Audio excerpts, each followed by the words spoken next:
Hello everyone, my name is Jeff, and this is the Sarazanmai Episode 8 review. With me, as always, is Torie. Hi, everybody. So, what do you think of this episode? So many times I keep asking, WTF? Still. No idea what's going on? Yeah, the first whole section of this episode, I was like, what is going on? Oh, and what specifically? First off, Toi's brother, which, do we ever find out his name? I think Kaikuki or Kaiyuki. We'll just call him Toi's brother. Toi's brother and Enta are hanging out in the first half of the episode, and I'm like, why? Why is he hanging out with this random kid? And I mean, it makes sense for Enta because at least he knows who his Toi's brother is. And does he though? Yeah, because they've mind melded. They've Sarazanmai and seen the memories. Oh, that's true. Mm-hmm. Yeah, he has seen him before. I mean, his memories are from the past, so I don't think he looks the same, but I'm sure there's not many people with blue hair and emo expressions that would match it. So everyone else is a cardboard cutout that's floating. Oh yeah, that's true. That just continues on in the same straight path. He was just surprised to find someone that had a face. But yeah, I mean, I know why Enta would help him escape from the police, and then he takes him to the, carnival, or what are those called? Theme park? And they're just hanging out, talking, Did they go to the theme park? Yeah. I missed that. I thought they were just sitting on a bench. Maybe they're just sitting on the bench. They were by the river or something. I thought they were hiding out in that theme park that everyone hides out in. Yeah, I don't see why he would hang out with them either. I guess just a random chance encounter. And, because they meet by, Enta's playing, pachinko or something, right? Yeah. Some game like that. And Toi's brother is like, you gotta bet it all. And then he wins him a bunch of stuff, and then he gets a lollipop for it. Yeah. So maybe he's, he becomes fast friends with this kid. And also, I imagine Enta probably knows who he is, and, because pretty much immediately afterwards, they start going on the run and they start sneaking around the cops, the sexy cops that we know. So I imagine Enta probably was like, hey, I know you, you're Toi's brother. Or then again, he doesn't mention Toi. No, he doesn't. But he knows him immediately. Yeah, so I don't know. I think Enta probably tells him that he's gonna help him out, and that's why he hangs out with him after that chance encounter in the pachinko parlor. I guess so, but we missed that scene, so it's just kind of they're just there together. Suddenly they're hanging out. Yeah, it's just weird. Especially because Toi's brother's seen in a big rush to leave, I'll give you one day. And then he's just hanging out with next to a random pachinko machine, helping some kid. I mean, he's just killing time, isn't he? He doesn't have anything to do in the city. I'm sure all his connections in the city are long gone. So he's just fucking around at this point, essentially. Just waiting for a Toi to finish his business. So I'd just be... why is he not hanging out with his brother, then? Is that too obvious? Well, because Toi said he had to go settle things with his friends. Oh. So the other revelation in this episode, which was interesting, I suppose, was that it turns out Toi and Kazuki knew each other as kids. But, and they were special to each other. Would you describe them as close? You think they were close? I thought that was the whole point. That because he gave him his makinga, the bracelet, the foot thing. Oh. He tossed that to him, and the rest of the episode, Enta kept telling him, "Why didn't you tell Kazuki? Why didn't you tell Kazuki?" And he's just like, "Oh, well, he just forgot." So I assume that them talking to each other in the beginning, he wasn't just talking to him randomly. He was on the soccer team. Yeah. And we know that Kazuki and Enta were on the soccer team as well. So they must have all been on the soccer team together, or at least Toi and Kazuki were playing together. And he had to give up soccer because he was trying to protect his brother or something like that. So what do you think about that little that surprise? Also is a little random. Why? I mean, it kind of explains why he sticks around and helps Kazuki with all this random stuff. Yeah, I feel like that's the only reason why they made that scene. You think so? I think so. Because last week, remember, I didn't believe their friendship. between Toi and Enta and Kazuki. Mm-hmm. It didn't seem, what's the word? Organic. It just seemed like they just sprung it out of nowhere. He was no longer emo. He suddenly felt the connection for these random guys that he's been hanging out with.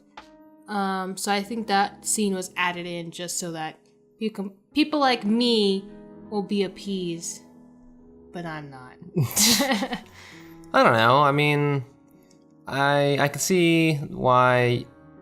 I mean, so you're saying that they didn't build up. They like patched that in essentially. Yes. But then where would the rest of the story be like? I guess you'd still keep it the same without that scene. But then how would you explain Toi looking after the other two people and caring about them so much? Well, if you didn't have that scene where they have a prior connection. I wouldn't be able to justify it, I guess. Like, I just didn't think it was organic. I didn't have enough episodes to build their friendship to believe that they can actually smile and play soccer together.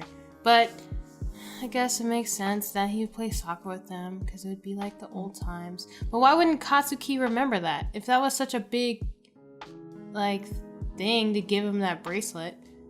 Mm-hmm. To me, this is how I watched it, and I didn't even think that there was any emotional connection. I thought there were just two kids like looking at each other, like, I don't know, crying across the bridge. To be honest, I thought that as well. I thought it was just like a coincidence that they met each other. Yeah. But judging by how they discussed that situation or that moment later on, it seemed like they had like a real connection. And Toi's all like, he doesn't remember me. And then Enta's all like, why don't you remember him? He was special and all that stuff. So I do think it's possible that it is still just like a chance encounter that only Toi remembers. And that's why Kazuki doesn't remember because, to him, he was just some random kid. Well, what's their talk during that part? Something about how you don't have any connections when you get them, or you lose. I had no idea. They're kind of talking like not how kids normally talk. I know, and I'm like, what is going on? This is over my head. Something about how connections, you never realize how connected you are to someone until it's gone. Mm-hmm. So I guess, I don't know. The scene was so weird. If they were really close friends, one of them would be not on a bridge, and the other one like on the dock, not like. Yeah, that's true. They would probably be next to each other. Yeah, hugging or crying or something like that. Mm-hmm. I don't know. But then again, Enta is very emo, so Toi is very emo. Mm-hmm.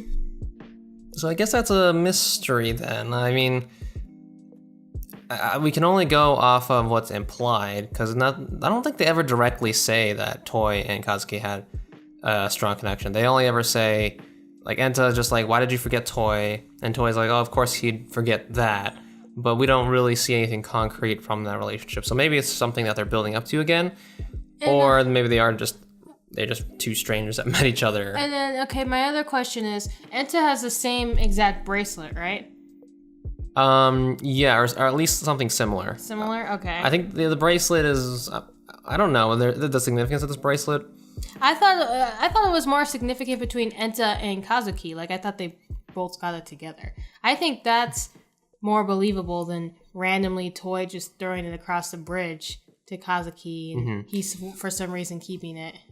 Yeah, I don't know. I just think we don't have enough information right now. I think they might be hiding some things intentionally just to add a bit of suspense maybe or something. My reasoning is that this show is wacky and it doesn't have to explain everything. So that's true. That's how I see it. Yeah. The other thing is Enta. What's up with Enta? Like, yeah. What's his deal? What is he doing?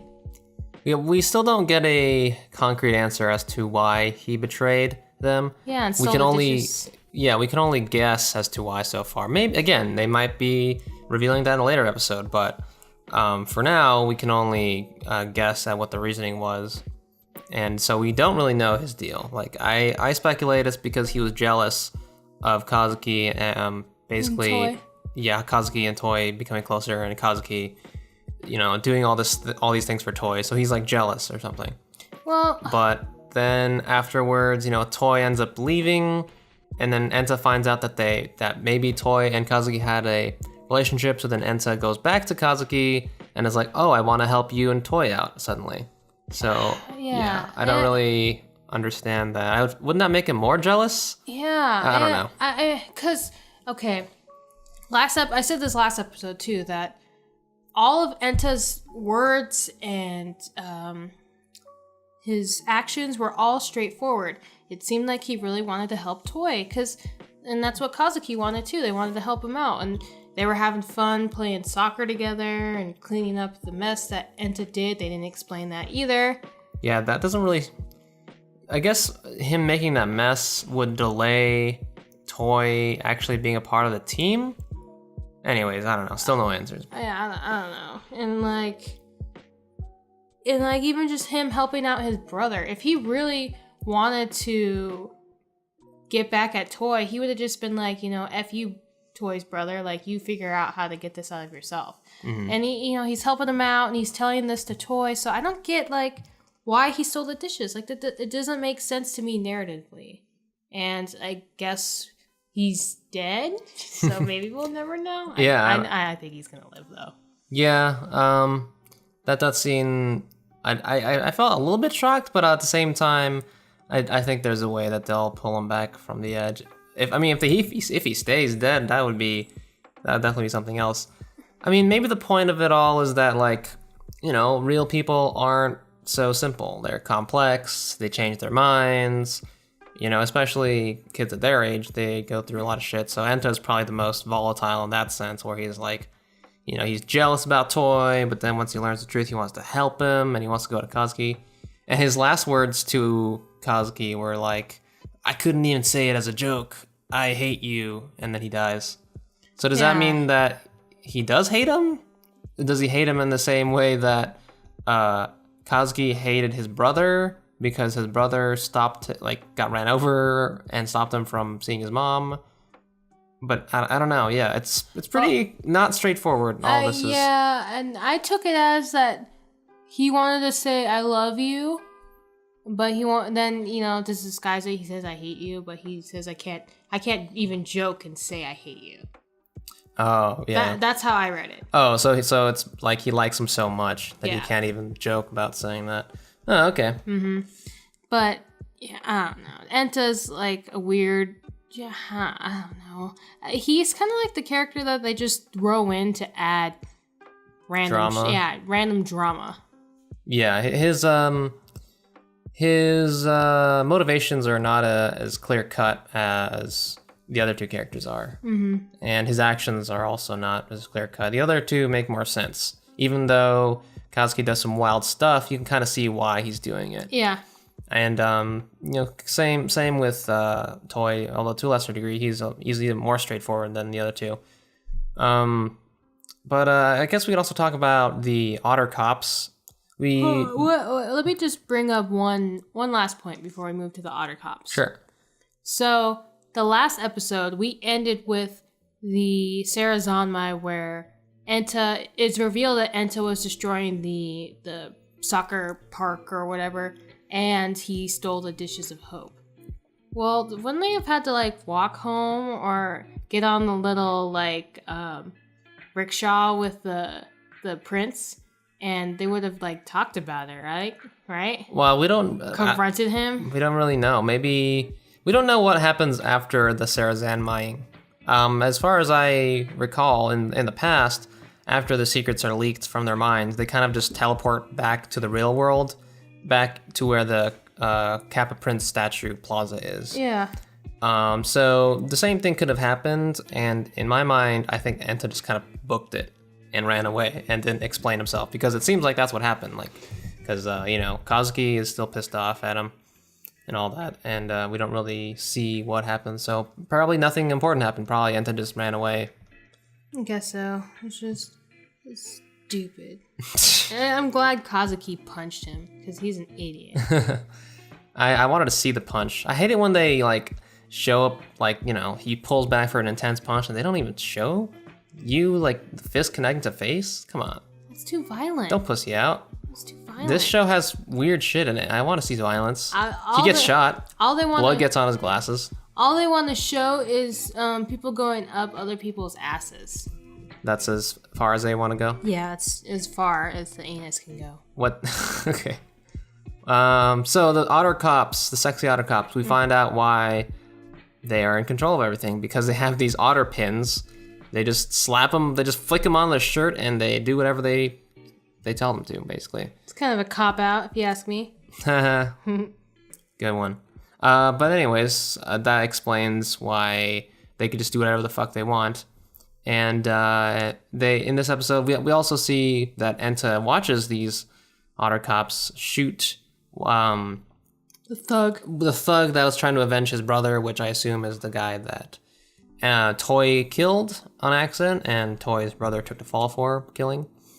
And so now them as bad guys, I guess, are revealed finally to Enta, and then there's a little encounter between the two, between the cops and Enta and Kazuki, wherein basically the otter cops steal the dishes and they shoot Enta. Mm-hmm. And then they're going to shoot Kazuki, and Enta jumped in front. Yeah.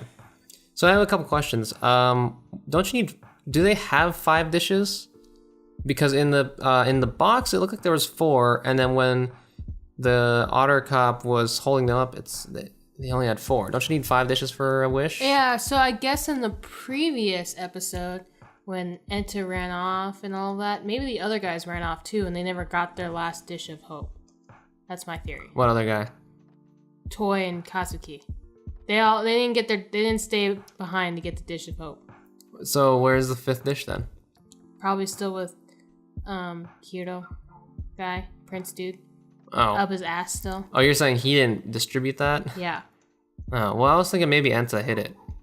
Oh, maybe. But then he brought the dishes all the way to him, so why would he only bring 4? Well, they didn't have the 5th one until the last one. The last one would have been their 5th one. I know. So if there is a 5th one, maybe Kazuki has it, or Toi. Maybe not Toi because he left, but Kazuki. But that means the otter cops only stole 4. Yes. Huh. Okay, so then the other question I have is,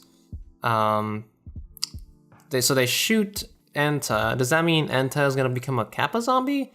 Because I don't know. Because when they shot the thug, they didn't like extract his desire or whatever, or at least I don't think they did. But they explain. I mean, I don't know the process because they do a dance when they're showing this. Mm-hmm. But they did mention that the thug guy was gonna become a Kappa-zombie. Okay, so the gun shoots to kill, and then when does the extraction actually happen? Well, it's kind of like what's his face? Man, one episode without him and you forget his name. What's the little brother's name? Haruka? Sure. When he got shot by the otter cops, it was either love or desire. If it's desire, then they become a Kappa-zombie and it's extracted. Right. But if it's love, they just get thrown into the blades and actually die. Okay, but they didn't put him in a box. They didn't put they probably put the thug in the box, but it doesn't look like they're putting Enta in the box. They just ran away. I don't think they don't need to put people in boxes anymore because they got the dish. They assume that they have all the dishes of hope and they can, execute whatever their plan is. Oh, okay, that makes sense. Mm-hmm. But I got a couple of questions. Okay. First off, I forgot my first question. All right, good question. It was about the sexy cops, man. Oh, it was about what's her face, and maybe this will be a good segue. Sarah Dish. Oh, Sarah Shan. Sarah Dish. Yeah. She reported that Toi's brother was on the run, and everyone on guard, go find them. Mm-hmm. So is she some news reporter? I thought she was just a weird selfie. I don't know what she is, but I think her show. To me, it sounds like her show is like a variety show. Kind of like, the morning news. Like sometimes they report on news things. Sometimes they just do random shit. I think she's that kind of thing. So yeah, that's my answer to that question. But I mean, that was part of the Otters' plan, right? They wanted everyone to be on the lookout for this guy, right? I guess so, because they wanted to turn him into a Kappa-zombie? Yeah. Sure. So why is she reporting that? Why is she doing the otter's bidding? I mean, I don't think it necessarily is the otter's bidding. It's just she's reporting on a criminal, on a loose. And I don't know if she knows that would fall directly into the hands of the otter cop's plans. Oh, okay.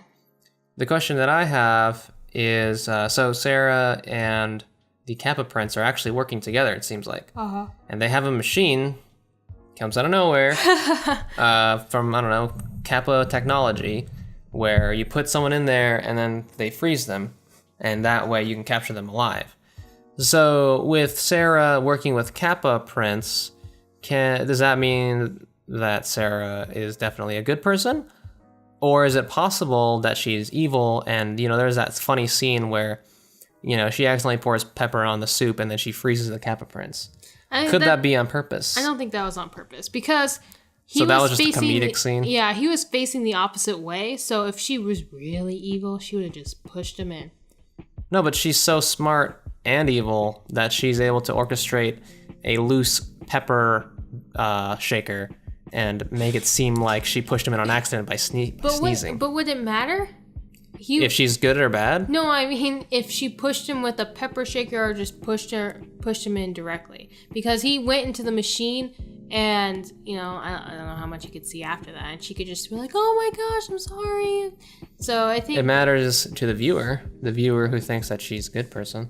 You think, so you think okay, let me reiterate this. You think the writers are trying to trick us by making we think that she's a good person. Mm-hmm. No, I mean, I think she's good. Okay, why? Because that pepper scene was an accident. The writers wouldn't put in an accident. They would make it more, like, maybe subtle, but more obvious, I'm assuming. But nothing in the show is obvious. No. As we've seen. The otter cops have been very obviously evil this whole time. Yeah, probably, but I think there's still some sympathetic nature to them. I mean, maybe she's kind of evil because she just left and said, "Oh, I gotta do my show," and left him frozen. Exactly. That's the thing. She didn't even bother to help out the Kappa Prince. And if she's a Kappa, I think she should be helping out the prince as much as possible. I guess. And like, why now? Like, why suddenly did they just meet? So it seemed like last episode. Yeah. So I would think that seeing the Kappa on the television would make the Kappa Prince want to seek her out more readily. Maybe. But do you think he has television? I don't think so. I think it's kind of the opposite. Sarah Dish or Sarah Chan, whatever her name is, she didn't think there were any other Kappas in the world. And then all this crap keeps flying in the air and she realizes, oh, Kappa-zombie, something must be up or something. So she goes out and tries to find the prince. All right. Mm-hmm. Well, is there anything else we want to talk about in this episode? I think I covered all the randomness. Once again, we're left like, what the heck's going on? Still more questions. I don't really think any of the questions from the last episode were answered, really. But we're working up to the finale. We've got about 3 more episodes left. So I thought this was going to be a purely Enta episode, explaining his motivations and all that.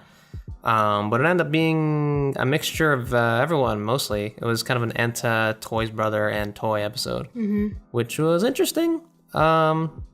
So, yeah. How do you think Toi's going to reappear back in the story? You think he's going to jump off the boat, swim back home? Kill his brother?